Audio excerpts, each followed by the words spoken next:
Ya, kita butuhkan 1,4 triliun baru bagus supaya semua bisa jalan dengan baik. Sri Mulyani angkat suara atas desakan pimpinan Majelis Permusyawaratan Rakyat atau MPR agar dirinya mundur dari posisi Menteri Keuangan. Saya kecewa dengan reformasi yang sudah kita lakukan begitu panjang dan upaya-upaya kita untuk menciptakan transparansi, namun ternyata masih ada oknum yang melihat adanya suatu kesempatan untuk menjadi makelar anggaran. Presiden Joko Widodo mengatakan korupsi adalah bentuk kejahatan luar biasa atau extraordinary crime. Jokowi menyebut kasus korupsi yang ditangani aparat penegak hukum hingga saat ini jumlahnya luar biasa. Beberapa kasus tersebut seperti kasus Jiwasraya, kasus Asabri, dan kasus BLBI. Jadi korupsi adalah suatu musuh bersama. Dia tidak mengenal lokasi, dia tidak mengenal kedudukan, dia tidak mengenal profesi, semuanya bisa dihinggapi apa yang disebut penyakit korupsi ini. Mantan Gubernur Gorontalo dan Menteri Kelautan dan Perikanan Fadil Muhammad tersangkut dalam 2 kasus korupsi di Gorontalo. Asisten Pidana Khusus atau Aspitsus Kejaksaan Tinggi Provinsi Gorontalo Muhammad Sunarto mengungkapkan pada kasus pertama, yakni penggunaan dana sisa lebih anggaran APBD tahun 2001 sebesar 5,4 miliar rupiah. Fadil telah ditetapkan sebagai tersangka. Ketua Komisi Pemberantasan Korupsi Firly Bahuri mengapresiasi komitmen Presiden Joko Widodo terkait pemberantasan korupsi. Kenapa kami sampaikan demikian? Karena di tangan Bapak Presidenlah kami sungguh berharap korupsi bisa kita entaskan, korupsi bisa kita lenyapkan, tindakan suap menyuap bisa kita pinggirkan. Fadil juga berstatus sebagai saksi dalam kasus penyalahgunaan alat kesehatan tahun 2005 senilai 7,9 miliar rupiah. Yang bersangkutan masih dalam upaya pemanggilan untuk pemeriksaan, ucap Sunarto. Dia menjelaskan pada kasus pertama, Fadil terbukti telah melakukan perbuatan melanggar hukum karena menggunakan dana sisa anggaran daerah itu tanpa ada payung hukum yang kuat. Dana tersebut dibagikan kepada 45 anggota DPRD Provinsi Gorontalo dengan hanya bermodalkan surat keputusan bersama dengan Ketua DPRD Amir Piola Isa, ujarnya. Ya. Korupsi merupakan suatu penyakit yang luar biasa berbahaya. Korupsi memiliki dampak yang luar biasa merusak. Dan kalau korupsi berhasil kita cegah, maka kepentingan rakyat terselamatkan. Ia mengatakan kasus yang sempat dihentikan penyidikannya itu kini dilanjutkan kembali oleh Kejati terhitung sejak tanggal 14 Mei 2012 setelah gugatan pra-peradilan yang diajukan Gorontalo Corruption Watch atau GCW dikabulkan oleh pengadilan negeri setempat. Menurut dia, saat ini Kejati berfokus pada pencarian alat bukti baru dalam kasus yang sudah menjebloskan mantan Ketua DPRD itu ke balik jerusi besi. Dilihat dari jumlah kasus yang ditangani aparat penegak hukum, jumlahnya juga termasuk luar biasa. Pada periode Januari sampai November 2021, Polri telah melakukan penyidikan 1.032 perkara korupsi. Kejaksaan pada periode yang sama telah melakukan penyidikan sebanyak 1.486 perkara korupsi. Meski begitu, Jokowi tetap mengimbau aparat penegak hukum agar tak cepat berpuas diri. Pasalnya, Jokowi menilai masyarakat belum puas terhadap kinerja penegak hukum dalam memberantas korupsi. Oleh karena itu, kita harus melihat korupsi sebagai suatu musuh bersama. Bagaimana negara yang tidak bisa mengatasi korupsi, meskipun mereka memiliki natural resources, maka banyak masyarakatnya yang kelaparan, yang tidak bisa mendapatkan pendidikan, bahkan untuk mendapatkan air bersih pun tidak diperoleh, menjadi korban dari korupsi yang merajalela. Sedang pada kasus korupsi Alkes, kata dia, saat ini telah ditetapkan masing-masing seorang tersangka, yakni mantan Kepala Dinas Kesehatan Provinsi Gorontalo, Tamrin Panduge, serta satu terdakwa yakni Richard yang merupakan pelaksana tugas kontraktor.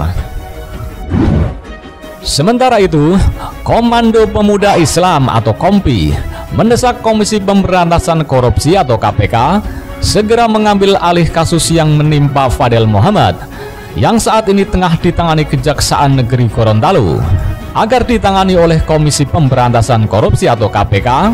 Sebenarnya kasus korupsi oleh mantan Gubernur Gorontalo layak ditangani oleh Komisi Pemberantasan Korupsi atau KPK, sebagaimana kasus korupsi gubernur provinsi lain yang ditangani KPK. Menurutnya, upaya pemberantasan korupsi harus dilakukan sampai ke akar, termasuk upaya pencegahan yang lebih fundamental. Pemberantasan korupsi tidak boleh terus-terusan identik dengan penangkapan. Pemberantasan korupsi harus mengobati akar masalah. Pencegahan merupakan langkah yang lebih fundamental.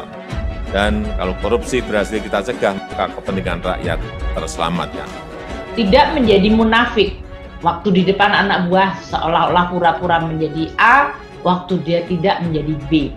Hidup akan sangat lelah kalau kita memiliki berbagai macam split personality seperti itu.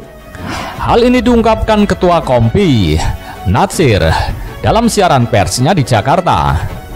Beberapa kasus dugaan korupsi Fadel Muhammad saat menjabat Gubernur Gorontalo hingga saat ini tidak kelanjutan dan kepastian hukum.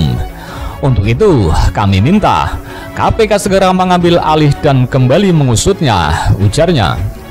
Dengan demikian, katanya lagi, KPK sebagai lembaga anti rasuah tidak terkesan diskriminasi dan menjadi kaki tangan kekuasaan. Menurut Natsir, mantan Gubernur Gorontalo yang juga mantan Menteri Kelautan dan Perikanan itu saat ini masih tersangkut dalam 2 kasus korupsi di Gorontalo.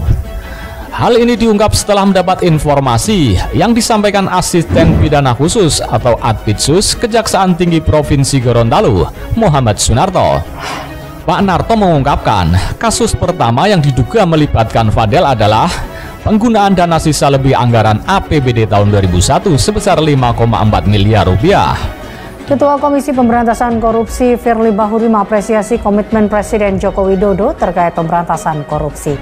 KPK sungguh menyadari tanpa orkestra yang baik, yang mumpuni, yang mapan, tentulah gerakan pemberantasan korupsi tidak bisa berhasil guna dan berdaya guna. Kami sangat berharap dan berterima kasih kepada Bapak Presiden. Bapak Presiden merupakan pemimpin orkestrasi pemberantasan korupsi. Kenapa kami sampaikan demikian? Karena di tangan Bapak Presidenlah kami sungguh berharap korupsi bisa kita entaskan, korupsi bisa kita lenyapkan, tindakan suap menyuap bisa kita pinggirkan, dan tidak ada lagi budaya korupsi.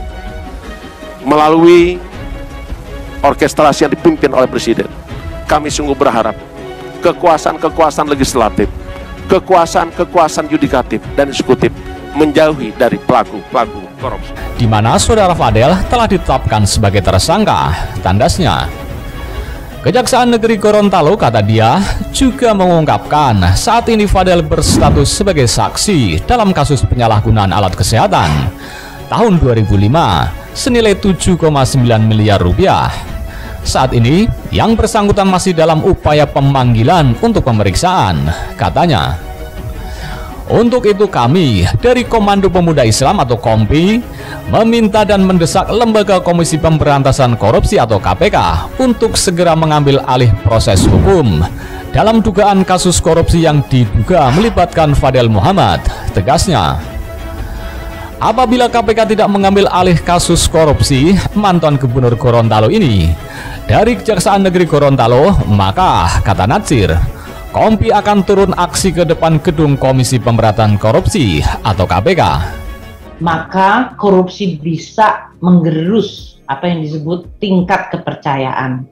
Karena masyarakat tidak lagi bisa mempercayai suatu pemerintah yang dianggap sangat korup, sehingga kemudian akan terjadi gejolak politik sosial. Kalian yang sedang berdiskusi, jangan cuma ngomong. Kami butuh realisasi, bukan tontosan. Negara ini diurus dengan baik, benar, dan sungguh-sungguh. Kami menjaga republik ini dengan profesional.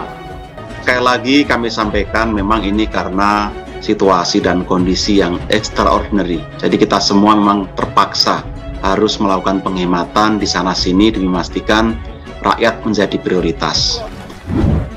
Itu uang hanya untuk yang diberikan sekarang, hanya untuk digunakan selama 6 bulan saja. Ada kegiatan-kegiatan penelitian, apalagi sekarang kita sedang lagi rame-ramenya mempersiapkan untuk PP, pokok-pokok haluan negara yang diminta oleh partai-partai yang ada, dan masukan begitu banyak dari masyarakat.